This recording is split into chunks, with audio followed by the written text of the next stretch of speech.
The way I work is kind of unprofessional in a way that I don't have assistants, I don't have my studio, I work in apartments. But I was trained as a painter. I was trained in an art school. I was trained as installers in Hong Kong because I needed to work. So I had all this background, just like a lot of artists do. In the beginning of my art practice, I didn't think about any ideas or what to use in my art. I actually just wanted to be away from painting, but I love painting so much.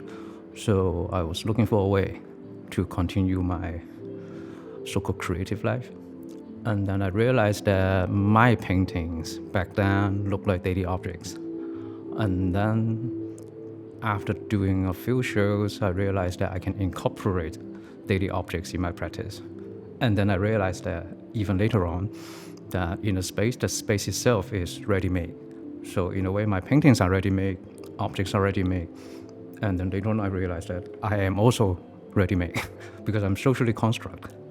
So this is how it goes.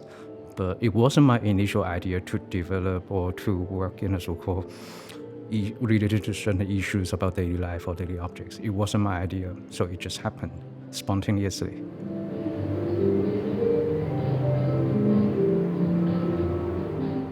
When I want to materialize my so-called political moments or political opinions in my work, I tend to think about what should I express, because everybody has an opinion. And I would try and minimize it by, for example, thinking of one or two sentences that's written by some other bands or musicians. And I realized that these kind of short sentence, one-liner or lyrics, sometimes they have double meaning when I took them out of the context of a song or of a book or of my own writings.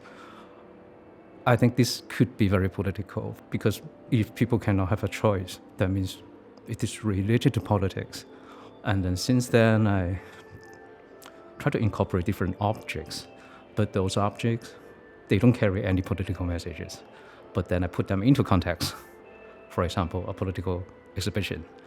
Then they become certain kind of projection of some kind of political messages.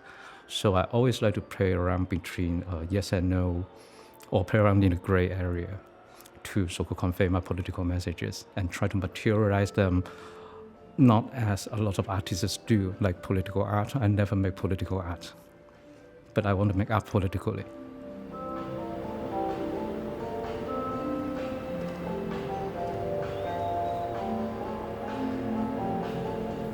Language for me is very different and difficult to use. I learned and speak English since I was young. I talk in Cantonese. My mother tongue is Cantonese. I speak Mandarin as well, but it is not my mother tongue. When I make work or when I think, usually it is not in my mother tongue. So I feel sort of kind of very distant away from the voices in my head, because now I think in basically two different kind of languages, at least. Mandarin, Chinese Mandarin, and English, and sometimes Cantonese. I like that distance. For me, language is like painting. We need a certain distance to look at what is the painting, what I'm working on. So I think the same idea applies to the way we think. So language plays a very important part for me because it's quite difficult for me to handle it, to use it, because sometimes it's quite far from me. And for this exhibition, the title is relatively long because I couldn't find a shorter sentence to replace it. That means I have more to say than before.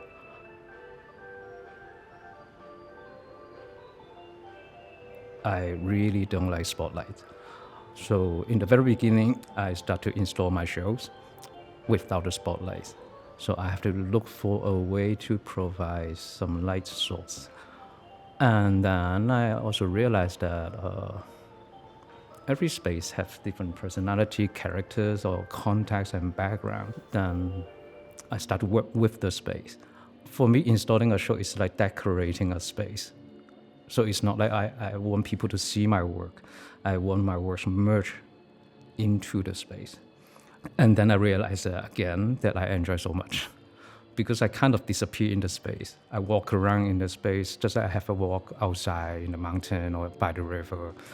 And then, so in a way, when I work on site, it's very parallel to or very similar to when I have a walk outside.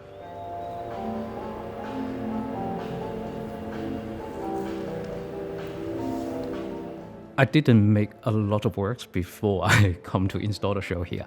Usually what I prepare are writings that I rarely show all of my writings in the exhibitions. So it was a developing process. And then when I so-called installing shows here, I'm consuming my ideas. So for example, I spent 2 weeks here installing basically every day. Sometimes I make a video, project on the wall. I had to look at it for 2 or 3 days.